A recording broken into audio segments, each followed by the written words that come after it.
Today we're going to talk about greatest common factors and least common multiples. So first, let's just talk about what is a factor when we're doing greatest common factor. A factor is a number that divides evenly. Okay, you can also think it as multiplying. So like a factor of 10 would be like 5 or 2 because it divides 10 evenly. You can also think of a factor as like numbers that multiply to get that number. So like 5 and 2 would be factors of 10 because they multiply together to get 10. Okay, when we are looking for the greatest common factor, it is exactly what it sounds like. It is the largest number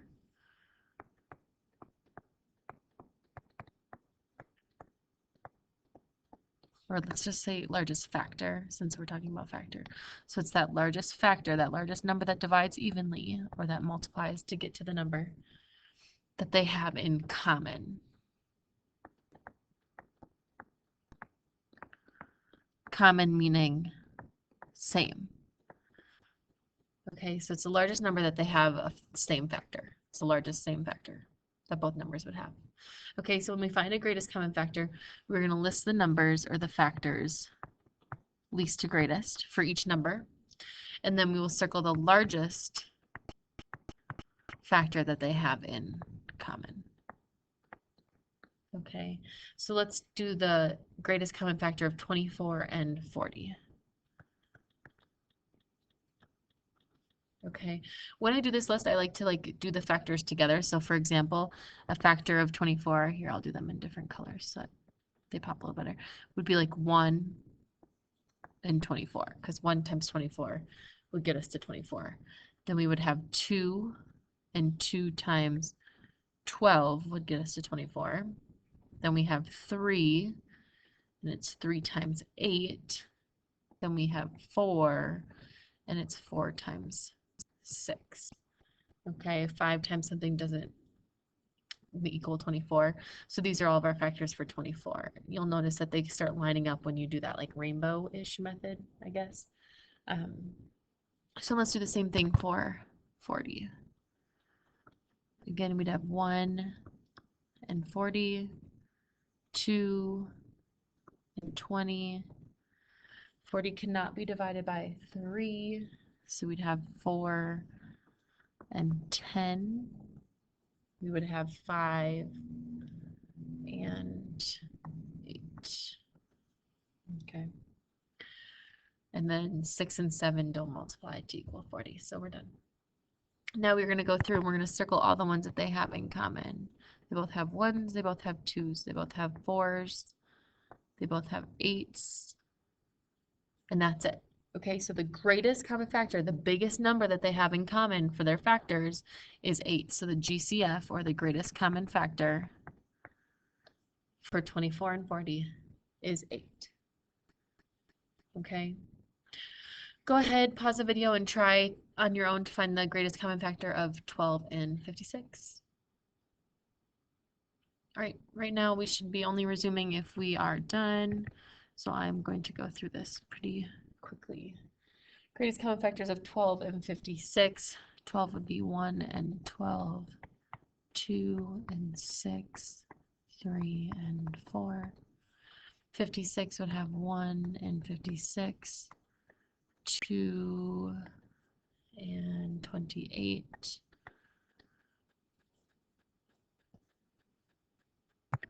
4 and 14. Not 5, not 6, so it would be 7 and 8. We'll go through and we will circle all the ones that they have in common. That would be a 1, a 2, a 4, and that would be it. So our greatest common factor is 4. Okay. Reasons why you might need to find the greatest common factor. So for example, let's look at this word problem. You're filling piñatas for your sister's birthday party. The list shows the gifts that you're going to put in the piñatas. 18 bottles of nail polish, 24 pairs of earrings, 42 lollipops. You want identical groups of gifts in each piñata with no gifts left over. So what is the greatest number of piñatas we can make? Okay, and in order to know that, we need to find numbers that go into 18, 24, and 42 evenly. We want to find the largest number. Okay, so we are going to be finding the greatest common factor of 18, 24, and 42.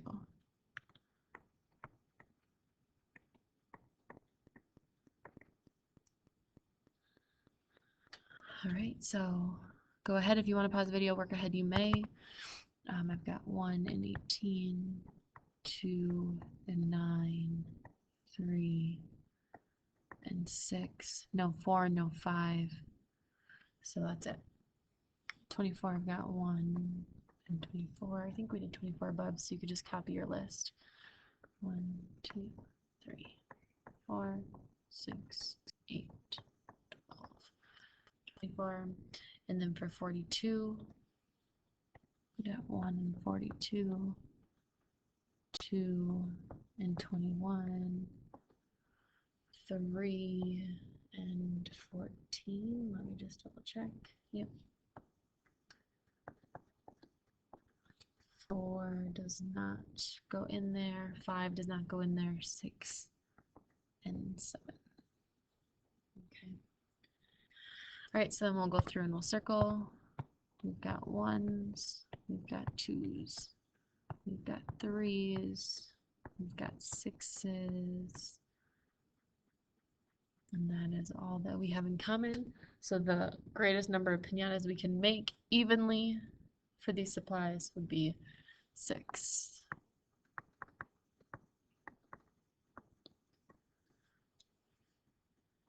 Okay. That's greatest common factor. So it's the largest number that they have, the largest factor that they have in common. Okay. Least common multiple is kind of like the opposite. So and it's exactly what it sounds like. It's the smallest number or smallest multiple that they have the same. Okay, multiple meaning an answer to a multiplication with that number. And I'll go through an example with you guys so that hopefully that makes more sense. So list the multiples for each number, least to greatest. Circle the smallest because we want the least common multiple number that they have in common. Just like greatest common factor, we simplify that to GCF. Least common multiple, we simplify to LCM. So if you ever see those abbreviations, that's what they mean. So we'll go through and we'll list the multiples for 4 and 6. Again, multiples are answers to multiplication problems that have those numbers in them. Okay, so for example, 4 times 1 is 4, 4 times 2 is 8, 4 times 3 is 12, 4 times 4 is 16. And I just like to do a few at a time because as soon as we find one in common, since we're looking for the smallest one, we can stop. So for 6, we'd have 6 times 1 is 6, 6 times 2 is 12. And we'll notice we have a 12 in both of them, so we could stop listing those multiples right then because we're looking for the smallest one. Whereas before we were looking for the largest one, so we had to list them all to make sure that we made it to the largest ones. But when we're looking for the smallest one, we can stop once we find one in common. So the least common multiple of 4 and 6 would be 12. Okay, go ahead, pause the video, find the least common multiple of 3 and 8. So right now, if we are watching, we should have this done. We are just using the video to check. 3, 6, 9, 12, 15, 18, 21, 24. 8 would be 8, 16, 24. And at that point, I could stop. 24 would be in common. So our least common multiple equals 24. Okay, for a test or quiz or something, you would need to show this work in order to know that. You could not just write down 24 because I would not know where you got that number from. You just watched me. That took like less than a minute to do, so don't worry about it wasting too much time. Okay, so a real world problem where we might use this. A traffic light, that's a stoplight, changes every 30 seconds. Another traffic light changes every 40 seconds. Both lights just changed. After how many minutes will both lights change at the same time again? Okay, so not that we'd ever go out and need to know this, but this could help in other situations in your life where you want something to occur at the same time again. Um, so yeah, we're finding the least common multiple of 30 and 40. Okay, so again, when we list these multiples, let's just use like multiples of 3 and put a 0 on the end because that would be the same. So like 3 times 1 is 3, 30 times 1 is 30, 60, 90. I'm just going to do a few at a time and then I'm going to go down and do my 40s. Again, I'm just using that 4 and adding a 0, so 4, 8, 12. We'll notice that we have 120. After how many minutes? So these are in seconds. Let's just remember that these are in seconds. But the question asks how many minutes. So we have to convert 120 seconds into minutes. Well, if there is 60 seconds in 1 minute, if we have 120 seconds, that would be 2 minutes. Okay. And that is all that we are learning today is least common multiple and greatest common factor. So go ahead, write your summary. Greatest common factor, you can talk about finding numbers that divide evenly. For the two numbers, you're looking for the biggest one. For least common multiple, you're looking for answers to multiplication problems. Those are what multiples are, and you're looking for the smallest one. Okay.